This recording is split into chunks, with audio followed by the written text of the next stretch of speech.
Now, joining me now on set, Marianna Sotomayor, congressional reporter for The Washington Post. Jen Psaki, former Biden White House press secretary, now an MSNBC host, and Republican strategist Brad Todd.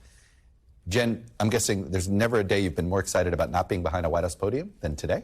Yeah, today is a brutal day to be behind the White House podium. I want you to respond to something Andrew Weissman just said before here, because, and I usually like to start with our reporters first and not go, but he basically implied Biden brought this special, the way they've handled this going back to November and how they've handled this from the get-go, put Garland in an impossible situation where he had to appoint a special counsel. Do you sort of see that too? I don't think a special counsel is bad for them, actually, because from their perspective, and you've heard the statements and seen the statements they've put out, they didn't do anything wrong here. We'll see. Obviously, there's a lot of questions that haven't been answered here. But if this was a sloppy staff work, which is what they're implying from the White House, then a special counsel will conclude their process. It may take an extended amount of time, and we'll find that. That, in their view, I think, and from my perspective, having worked there for many times over, what they want is short-term pain, long-term gain. They want to get this behind them. They want to be able to say they crossed the T's and dotted the I's and went above, did everything above board. So, yeah, look, I mean, I think there's questions about the timing of why things weren't released in December. Good questions. But I don't think a special counsel is bad for them. All right. I'm trying to, most special counsels usually evolve, and that's usually the trouble here.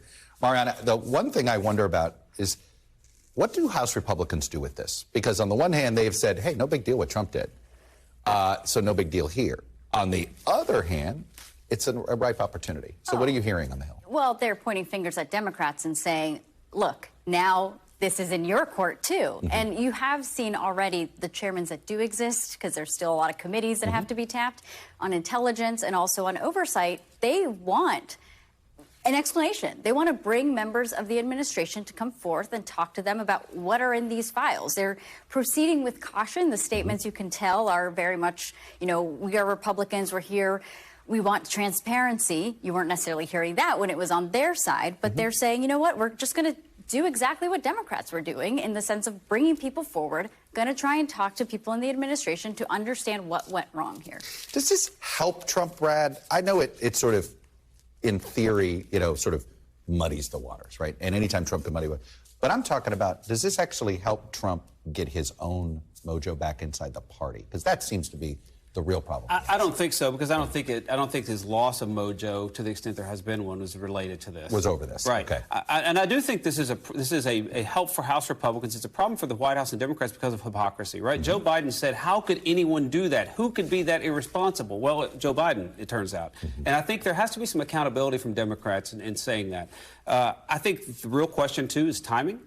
We think the Justice Department found out about the first Biden documents on November 2nd. It was 16 days before they appointed a special counsel. Why didn't they appoint a special counsel in both cases at the same time? Why didn't they tell the public 6 days before the election? That's a pretty important question as well. I think it's fair to say that maybe there shouldn't be a special counsel in either case, frankly. However, I think that the hypocrisy is going to be the biggest issue moving forward. And this really, to me, I think just sets the tone. I mean, it was already sort of divided government.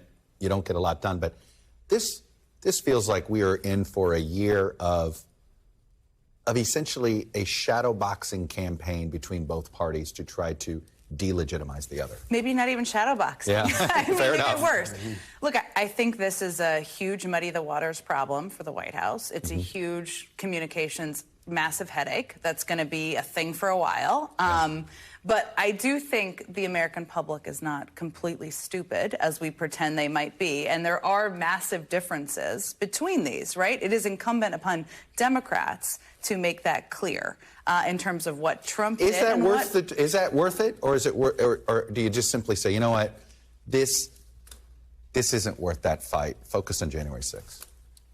I think it's worth it because Trump knowingly took the documents. There have been reports of that, him asking for documents to be put in.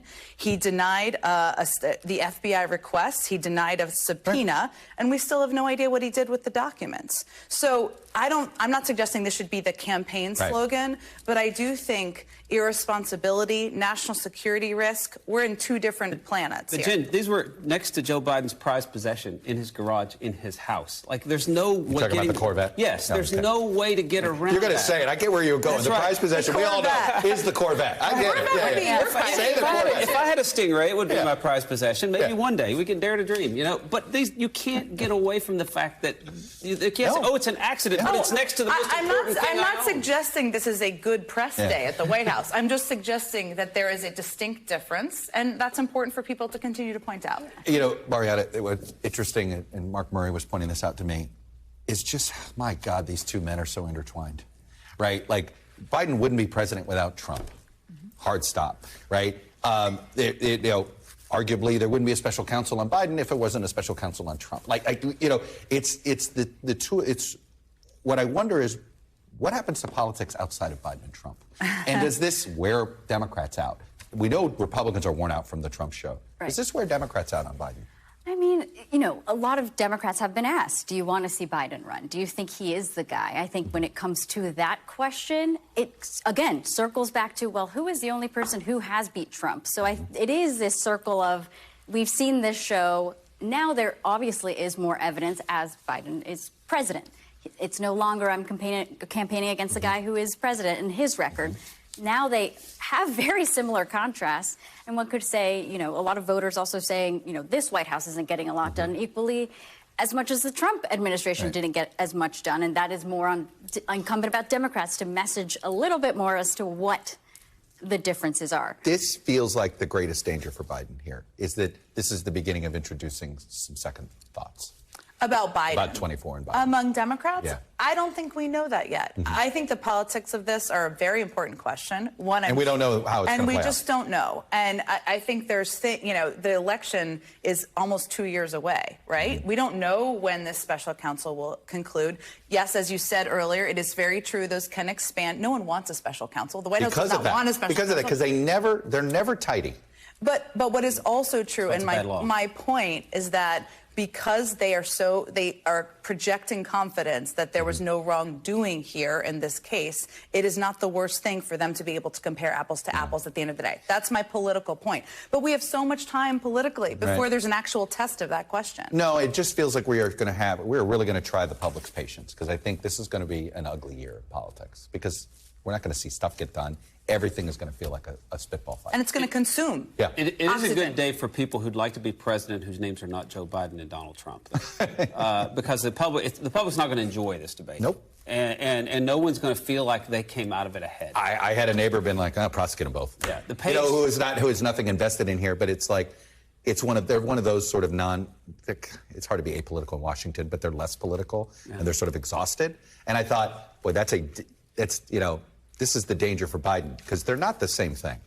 But some in the public are just going to be like, I'm fed up. They're close enough to the same thing. That's why Merrick Garland appointed a special counsel. That's a very loosey-goosey thing to say about them being close. There's nothing similar about them, which is, I think, our responsibility to tell the public. Marianna, I'll be glad to have that. Do we think the Intel committee chairs are going to see this, contents of this? Will they get briefed by the contents of what was found? Well, I saw Rubio ask for it. yes. I think Turner's asked for it. I think Mark Warner's asked for it, right? they might be able to. I think because I covered the House side, there is no intelligence committee formed yet, so Correct. they haven't been getting any kind of intelligence. We've but been looking for it because we'd like to book some of them. Yes, yeah, we would like to know who they are. But was on it? that is already the question. That is, they want them to come forward. They want to see these documents. I think we all know, for various reasons, what's the contents. And the contents, I think, actually might matter here a lot. And if anybody saw them.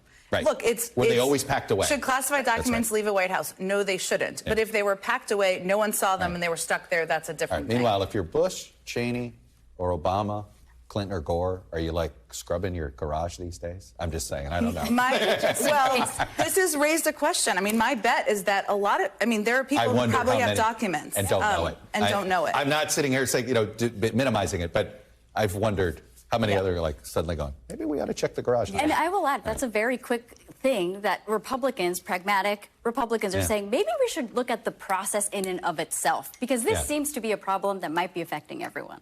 Fair enough. But hey, that would apply logic to a situation. Yes. Marianna, Jen, and Brad, very lively. Appreciate it. Thank you.